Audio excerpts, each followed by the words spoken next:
बड़े बाल, आंखों में सुरमा, माथे पर लाल टीका और गले में काला कपड़ा, कंधे पर गमछा, यही पहचान था दुर्लभ कश्यप का। आखिर कौन था दुर्लभ कश्यप और कहां का रहने वाला था, और कैसे इतनी छोटी सी उम्र में अपराध की दुनिया का बेताज बादशाह बनने का सपना देखने लगा।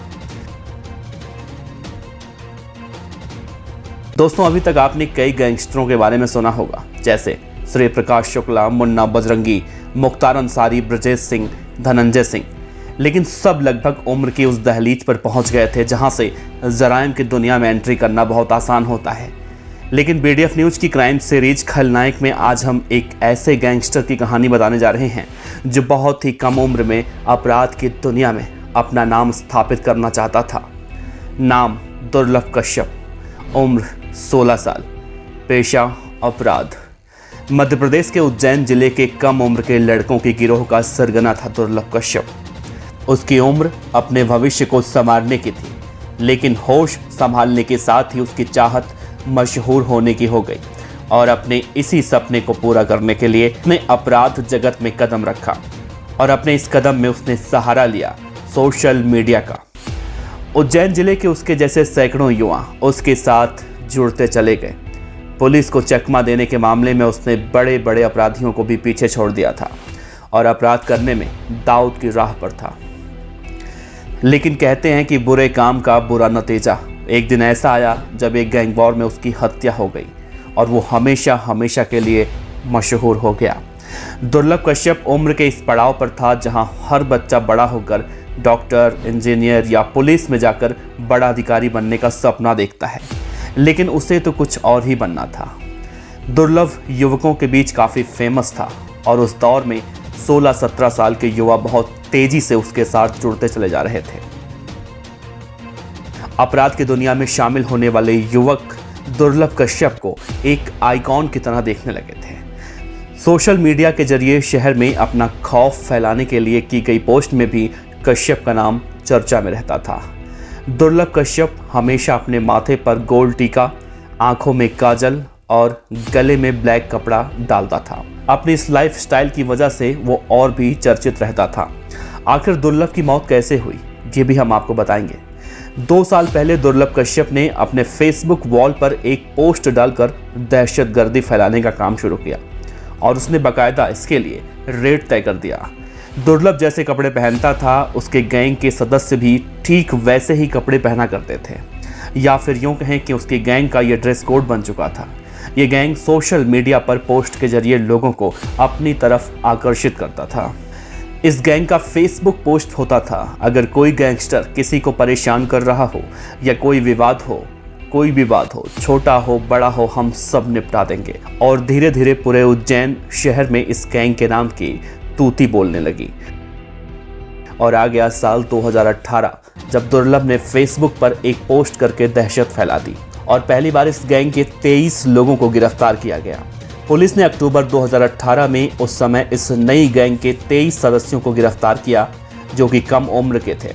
इसमें कुछ नाबालिग भी थे। गुंडागर्दी, मारपीट, लोगों को डराने के मामले में केस दर्ज हुआ। दुर्लभ कश्यप का फेसबुक पर स्टेटस था कि वो कुख्यात बदमाश, हत्यारा और अपराधी है। कोई सा भी विवाद हो, कैसा भी विवाद हो, तो उससे संपर्क करें। इसी के साथ इन लोगों की प्रोफाइल पर हथियारों के साथ पोस्ट, धमकाने और दहशत फैलाने वाली पोस्टें भी डाली जाती थी। गैंग के लोगों की फेसबुक आईडी का संचालन करने के लिए एक टीम बना रखी थी जो दहशत फैलाने वाली पोस्ट करते थे। इस आईडी से जेल में बंद लोगों की भी फोटो पोस्ट की गई। दुर्लभ कश्यप एक ऐसा लड़का था जो नाबालिग अवस्था में ही अपराध की दुनिया में अपने पैर आगे बढ़ा चुका था और वो न केवल आपराधिक गतिविधियों में सम्मिलित हुआ बल्कि उसमें नए हम उम्र के लड़कों की लाइन तैयार की जो उसके फॉलोअर बन गए। और इसे फॉलो करने में उसका मुख्य साधन था सोशल मीडिया। फॉलोअर्स को बढ़ाने के लिए वो सबसे ज़्यादा फेसबुक पर एक्टिव था। कई बार उसने व्हाट्सएप ग्रुप भी बनाए और उसी के माध्यम से अपने लड़कों को मूवमेंट करवाना, कई जगह पर जाना, विवाद में शामिल होना, नशा करना, इस प्रकार की उसके लिए बातें आम हो चुकी थी। दुर्लभ का गैंग दिन दूना रात चौगुना फल फूल रहा था। रात के सन्नाटे में लोगों की गाड़ियों के शीशे तोड़ने से लेकर लूटपाट सब कुछ ये गैंग बहुत ही तेजी से कर रहा था। और फिर इस बारे में वहां के एसपी सचिन अतुलकर को इस बारे में खबर मिली और सबको पकड़ा गया। इस गैंग के अपराधों की हिस्ट्री इतनी थी कि एसपी सचिन अतुलकर ने बाकायदा हिस्ट्री शीट भी बनवाई, लेकिन उसके खिलाफ ज़्यादा मामला नहीं बना क्योंकि वो और उसके गैंग के सदस्य नाबालिग थे और उसे बाल सुधार गृह भेज दिया गया। और वो जब 18 साल का हुआ तो पुलिस ने कार्रवाई की और उसे इंदौर के जेल में शिफ्ट कर दिया गया। पुलिस की इस कार्रवाई के बाद दुर्लभ के गैंग की कमर टूट चुकी थी। कहा जाता है इसी बीच तत्कालीन एसपी सचिन अतुलकर जेल का दौरा करने गए तो उनकी मुलाकात जेल में दुर्लभ कश्यप से हुई। तो उन्होंने उससे कहा कि तू अपनी उम्र से ज़्यादा दुश्मन बना चुका है, इसीलिए तू जेल में रह और यहीं पे तू सुरक्षित रहेगा। उसके बाद दुर्लभ डर के मारे 1 साल तक जेल से बाहर नहीं आया और जब बाहर आया तो फिर से उसी कांड को अंजाम देने लगा जिसकी वजह से वो जेल गया था। दुर्लभ ने जेल से बाहर आते ही 24 जनवरी 2020 को एक बीजेपी नेता के बेटे को किडनैप कर रंगदारी मांगने लगा और इस मामले में पुलिस ने 1 जुलाई 2020 को कार्रवाई करते हुए दुर्लभ गैंग के 2 लोगों को उठा लिया। जब मालूम चला बीजेपी नेता के बेटे को ये लोग मारते हैं और मारपीट का वीडियो भी बनाते हैं और धमकी देते थे कि जब तक पैसे नहीं मिलेंगे तब तक ऐसे ही चलता रहेगा। इन सबको देखते हुए पुलिस ने दुर्लभ और उसके साथियों के ऊपर 10-10 हज़ार रुपए का इनाम रख दिया। दुर्लभ जब जेल से बाहर आया तो उस दौरान देश में लॉकडाउन लग चुका था। तब वो इंदौर में रहने लगा और लॉकडाउन खत्म होने के बाद उज्जैन में अपनी अध्यापक मां के पास आकर रहने लगा और दोस्तों के साथ घूमना, पार्टी करना, लोगों को लूटना, ये सब कुछ चलता रहा।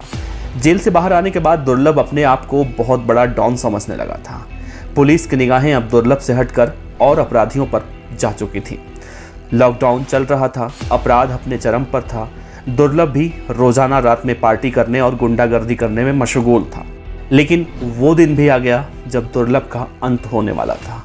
उस रात कुछ ऐसा हुआ जिसके बाद दुर्लभ का आतंक उज्जैन से हमेशा हमेशा के लिए खत्म हो गया। एक रात दुर्लभ अपने साथियों के साथ रफीगंज इलाके में एक चाय वाले से चाकू की नोक पर रंगदारी मांगता है और वहां से फरार हो जाता है। चाय वाला अमन उर्फ भूरा लूटने के बाद माधवनगर थाने में जाता है शिकायत करने, लेकिन उसकी शिकायत नहीं सुनी जाती। पुलिस वाले उसे डांट कर भगा देते हैं और दुर्लभ रात के 1 बजे फिर उसी चाय की दुकान पर पहुंचता है जहां पर एक शहनवाज नाम का युवक पहले से ही मौजूद रहता है। किसी बात को लेकर उन दोनों में कहासुनी होती है और तभी अचानक दुर्लभ अपने जेब से कट्टा निकालता है और शहनवाज को गोली मार देता है। गोली लगते ही शहनवाज वहीं गिर जाता है और वहां पर मौजूद उसके साथी दुर्लभ को घेर लेते हैं और चाकुओं से 34 वार दुर्लभ पर करते हैं। दुर्लभ को घिरता देख उसके साथी पहले ही भाग जाते हैं, जिसका परिणाम ये हुआ कि जराइम की दुनिया में अपना नाम कमाने की चाहत रखने वाला एक 20 साल का दुर्लभ गैंग वॉर में चाकुओं के 34 वार से मारा गया। इस घटना का मुख्य गवाह बना वो चाय वाला और उसकी निशानदेही पर दुर्लभ के कई साथियों को गिरफ्तार भी किया गया। लेकिन गिरफ्तार होने के बाद दुर्लभ के एक साथी अभिषेक ने कहा कि शहनवाज को गोली लगने के बाद जब उसके साथी दुर्लभ को चाकुओं से मार रहे थे तो चाय वाले अमन उर्फ भूरा ने चिल्लाकर कहा था कि शादाब भाई, जान से मार दो उसको, उसे जिंदा मत छोड़ना। पुलिस अपनी जांच पड़ताल में लगी रही और दुर्लभ कश्यप की हत्या के करीब 2 महीने के बाद यह खबर आई कि इस हत्याकांड का मुख्य आरोपी शिराज बाबा उर्फ चाय वाले ने जेल में आत्महत्या कर ली। दोस्तों, दुर्लभ कश्यप की कहानी बताने का मकसद हमारा सिर्फ और सिर्फ इतना है कि बुरे काम का अंजाम बुरा ही होता है।